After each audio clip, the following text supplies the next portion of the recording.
बहुत देर से first dose तो उनकी उम्र में सबसे पहले लग जाना चाहिए था, मगर लगता है कि वो काफी कंफ्यूजन रहा समाजवादी पार्टी के भीतर, या क्या वजह थी मुझे नहीं पता, लेकिन आज उन्होंने आखिरकार ले ली।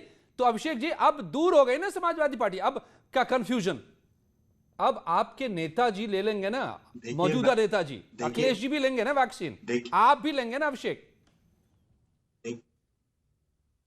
बिल्कुल लेंगे। मैं तो अजय जी ये कहूंगा कि पिछले 1.5 सालों से जो भारत की जनता के साथ इन्होंने एक अन्याय करा है, दुर्भाग्यपूर्ण बर्ताव करा है, लोगों की जान चली गई, तो सभी अंतर्राष्ट्रीय मंचों से, यूनाइटेड नेशन से और विश्व स्वास्थ्य संगठन से कहूंगा कि अभिषेक जी, आप तो कहाँ चले जाते हैं विश्व और इस सरकार की विफलता को तो बाहर चले जाते हैं।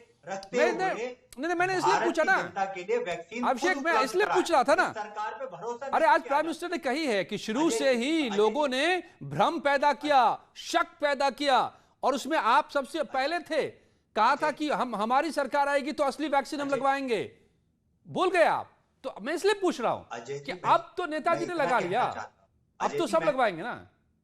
नहीं, बिल्कुल लगवानी चाहिए, बिल्कुल लगवाएंगे। और मैं आपके चैनल के माध्यम से ये कहना चाहता हूं कि ये केवल झूठ है, फरेब है और लोगों में भ्रम फैलाया जा रहा है। ये सरकार अंधविश्वास, बिल्कुल वैक्सीन उपलब्ध ही नहीं करा पाएंगे। मैं कह रहा हूं इनके पास कोई इंतजाम नहीं है, और ये जनता भी जानती है। और डॉक्टर भार्गव को लाऊं, डॉक्टर अंकुर को लाऊं मैं, क्या वैक्सीन उपलब्ध नहीं करवा पाएंगे क्या डॉक्टर भार्गव? आप लोग तो एक्सपर्ट हैं। अनिला जी, आपका जवाब ले लूंगा, लेकिन पहले एक्सपर्ट ओपिनियन ले लेता हूं। देखिए, वैक्सीन का प्रोडक्शन निरंतर रूप से बढ़ता जा रहा है।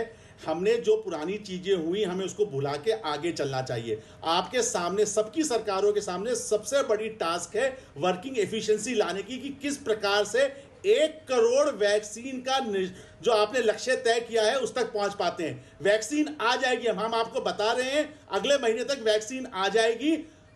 जुलाई के महीने में सबसे बड़ी प्रॉब्लम होगी वैक्सीन लगाने वालों की परेशानी, कि लोग मिलेंगे नहीं आपको वैक्सीन लगाने के लिए, क्योंकि गांव में वैक्सीन हेजिटेंसी बहुत है। आप देखिएगा, दिल्ली, गुरुग्राम, गाजियाबाद, नोएडा में 80-80% लोग वैक्सीनेट हो जाएंगे, और लड़ाई गांव में पहुंच जाएगी जहां पे वैक्सीन हेजिटेंसी बहुत हाई है। तो मेरी निवेदन है आप सब पार्टियों से, आप वैक्सीन हेजिटेंसी को हटाइए। वैक्सीन वेस्टेज जो सरकार करे वो सबसे बड़ा दंड है, इस समय सबसे बड़ा अपराध है, उसको कम करिए, क्योंकि हर एक पैसा आपकी और मेरी जेब से जा रहा है, और जान का सवाल है, जा रहा है। तो देश के बारे में सोचिए। यस, और ये जिंदगी का सवाल है। जो वैक्सीन मिल गया, यानी कोरोना का खतरा टल गया, ये करीब करीब साबित हो चुका है अब तक, सेकेंड वेव में आते आते। अंशु अवस्थी जी, यही तो सवाल है। 0.06% मोर्टालिटी है सिर्फ। Right sir, 0.06। पार्टियों से निवेदन है कि प्लीज, एक पॉइंट मैं भी यहाँ पे बोलना चाहूंगा, रख के आगे बढ़े। डॉक्टर तलवार please come in sir. Thank you so much for the opportunity. एक मैं बोलना चाहूंगा कि it's a big day in the Indian history today. आज एक हमारी कोरोना की जंग में बहुत ही ऐतिहासिक एक स्टेप लिया है हमारी सरकार ने।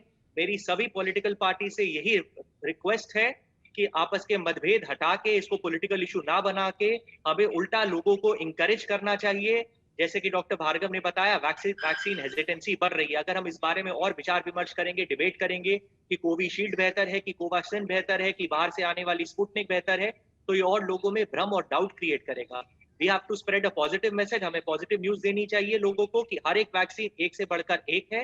हर वैक्सीन इस महामारी से बचने के लिए बहुत ही सक्षम है, और लोगों को इंकरेज करना चाहिए, जैसे कि डॉक्टर साहब ने बताया।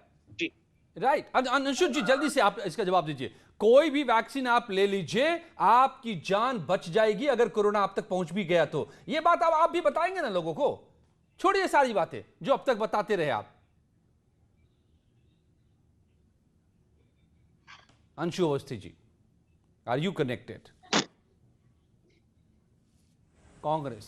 नहीं, बिल्कुल अजय जी, इसमें कोई दो राय नहीं। हम तो लगातार लोगों को प्रेरित कर रहे हैं कि लोगों को वैक्सीन मिले, लेकिन हकीकत यह है कि केंद्र सरकार के जो मित्र हैं, उनकी जो सहयोगी पार्टियां हैं, उत्तर प्रदेश हो या लाला रामदेव हो, वो तो सिर्फ लोगों को भड़का रहे हैं। ऐसे समय में जब लोगों को वैक्सीन के लिए प्रेरित करना चाहिए, उस समय रामदेव जैसे लोग एलोपैथी को गाली दे रहे हैं। उनको खामोश भी कर दिया था देश के, उनको चिट्ठी लिख करके बता दिया था खुद देश के हेल्थ मिनिस्टर ने कि उनको क्या बोलना है और क्या नहीं बोलना है। ये बात अब साफ हो चुकी है मेरे ख्याल से। नहीं तो क्या यानी कि हेल्थ मिनिस्टर ने बोला था कि आप अपनी जिम्मेदारी तो लीजिए सर।